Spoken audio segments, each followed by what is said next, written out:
Universal Family. My name is Lord Sirius Hakeem Allah. This is the Black Woman's Nature is Earth Part 3. If you have not viewed Parts 1 and 2, then please check those lessons out. It's important that we learn the true nature of the Black woman in order to love and appreciate her more completely. Now in Part 3, we will explore the importance of the life-bearing quality of both the planet Earth and the Black woman. Now for those who don't know, the science of biology is the study of life. This is the literal definition of the word.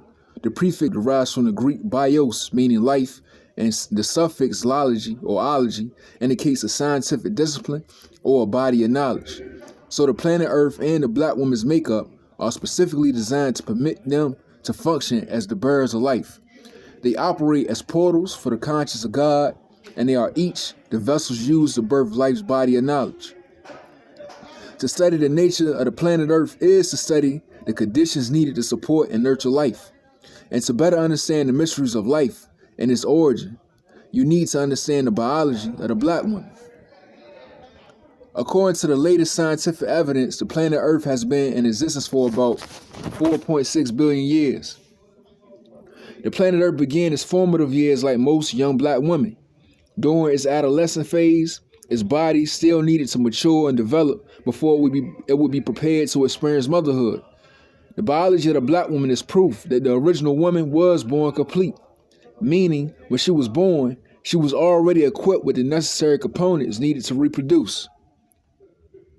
However, the young Earth's body was still too immature to be fertilized.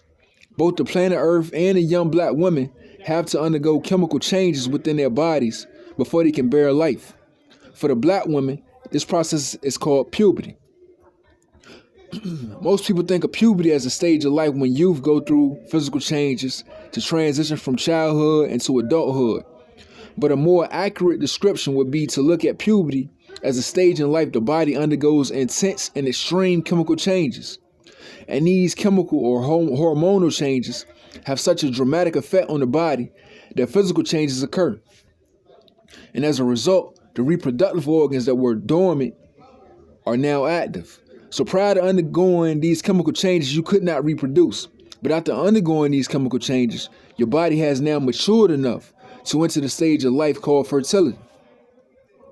The planet Earth experienced a similar process during its developmental stage too. In its premature state, the planet was a barren, rocky terrain, and the surface was in a chaotic state with numerous volcanic eruptions. But these volcanic eruptions were the initiators of chemical reactions that needed to occur. When volcanoes erupt, they release carbon and other gases. This was a necessary step because just like the eggs within the ovaries of the body of young Black girls, the planet Earth has always had the potential to bear life. It only needed to have these potentialities activated by being exposed to certain chemicals. The childbearing quality of the Earth remains dormant on all scales, planetary and cellular, until this potential is activated by being exposed to the necessary chemicals during the phase of maturation. So let's begin this journey on the path that leads to knowledge of self. The smallest unit of life is the cell. In fact, cells are so small that you need a microscope to see them.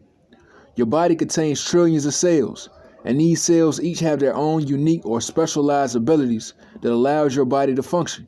You have skin cells, hair cells, heart cells, brain cells, bone cells, and nerve cells. For every system in your body, there is a specialized cell responsible for making it possible for that system to function. And the reproductive system is no different. The reproductive system is the portion of the human body that is responsible for reproducing or producing new life. Within the body of the Black man, the specialized cell that helps produce children is called the sperm cell. Within the Black woman's body, the specialized cell responsible for reproduction is called an egg cell.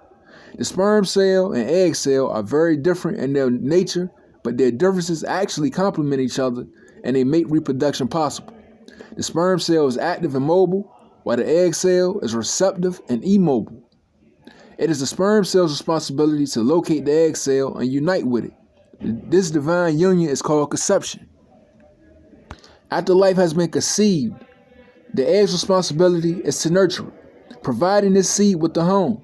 The cells of the Black woman's body show and prove that her biology is designed to carry life in her womb and provide it with a nurturing environment where it can grow and develop.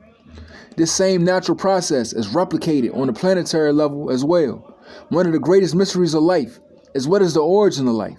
How did life begin on Earth?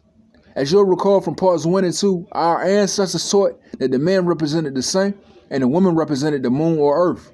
Solar energy is equated with masculinity because the sun produces its own light and sends this light out into the darkness of the universal womb, where it will come in contact with the moon or Earth. And when the Earth receives the sun's light, it absorbs it or reflects it. This symbolism corresponds to the reproductive process that happens on the cellular level as well. The black man's sperm travels into the darkness of the black woman's womb, where it will also be received and absorbed. The function of the egg cell is similar to the planet Earth, and the function of the sperm cell resembles the function of the sun's light. This divine union between masculine and feminine occurs on every scale of existence, from the sun and earth to man and woman, down to sperm and egg.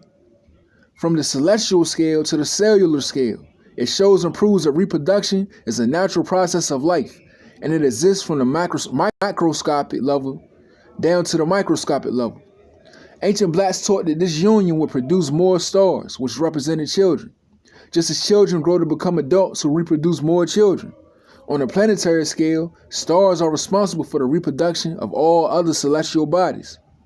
When a star dies, it explodes in what is called a supernova. This explosion is unlike anything we've experienced here on Earth. In fact, a supernova is so powerful that when this happens to our sun, it will destroy every planet within our solar system. However, the death of a star leaves a cloud of cosmic dust called a nebula that acts as a nursery where new stars and planets are born. The gender of the offspring is determined by the masculine force, which is the father. The process of bringing forth new life also follows this divine structure within human biology. It is the father who determines the gender of the offspring. Whether the child being born will be a male or female will depend solely on which sex chromosome is carried by the sperm cell that impregnates the egg. The chromosome carried by the sperm cell will either be an X or a Y, but egg cells only carry the X chromosome. Therefore, whenever a sperm cell with an X chromosome unites with the egg cell, the pairing of that child's sex chromosomes will produce an XX combination, and that child will be a female. But whenever a sperm cell with the Y chromosome unites with the egg cell, this XY combination will produce a male child. Likewise, the cloud of stellar dust or stardust is responsible for producing more stars, males, and more planets, females. However, after these stars and planets form new solar systems, the leftover debris becomes asteroids, comets, and stardust cloud residue containing organic carbon-based compounds, which are the building blocks of life. These comets and asteroids float through space until they get pulled into the orbit of a nearby star. At some point, a comet traveled through this stardust cloud and collected the organic material needed to produce life on its surface. And as this comet traveled further into deep space, the surface of the comet froze, encapsulating the organic material underneath the ice. But as that comet's orbit brought it back into the solar system, and it approached our sun, that comet grew a tail. While these events were taking place, the planet Earth was undergoing its own changes. As the mass of the Earth increased, it began to develop an atmosphere. The gases being released from volcanic activity could no longer escape, and they were now trapped on the Earth. And this is how the atmosphere was formed. The gases liquefied, and the ocean was formed. And the chemical elements found within the air and in the oceans on the Earth had the same effect as the hormones interacting with the egg and the ovaries of a black female going through puberty. At this stage of development, both the egg and the planet Earth are ready to receive the life-giving force from the Son of Man. On that day when the sperm cell meets the egg cell, the sperm cell loses its tail when it penetrates the egg at conception. Likewise, the process that introduced life onto the planet Earth underwent a similar process.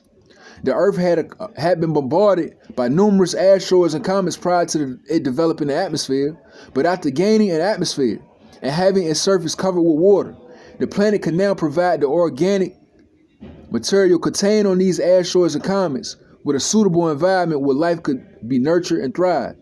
And just like the sperm cell, that comet also had a tail as it carried the seed of life while it headed on its collision course with the Earth.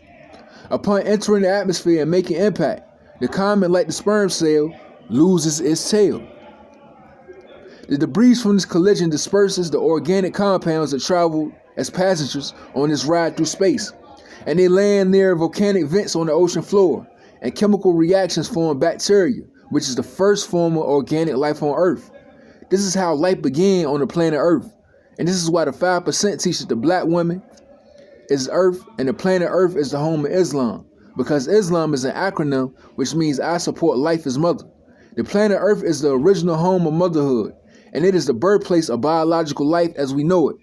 This is why the mitochondrial DNA is the most dominant strand of DNA. The mitochondrial DNA we inherit comes from our mother's egg cell. Everyone on Earth can be traced back to one black woman from Africa, whom scientists call the mitochondrial Eve. Your hereditary is a material or genetic makeup of your being. Therefore, it is no coincidence that it is easier to trace your genealogy further back through your mother's side than it is through your father's side of the family. Although the sun is the father of us, the mother earth gave us form. Likewise, though we were sired by our father's seed, it is the womb of our mothers where our physical body was brought into existence.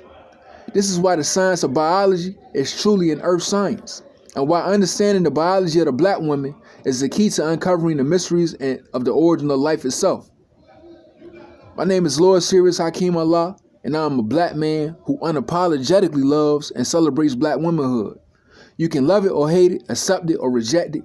I said what I said, and it is what it is. Peace.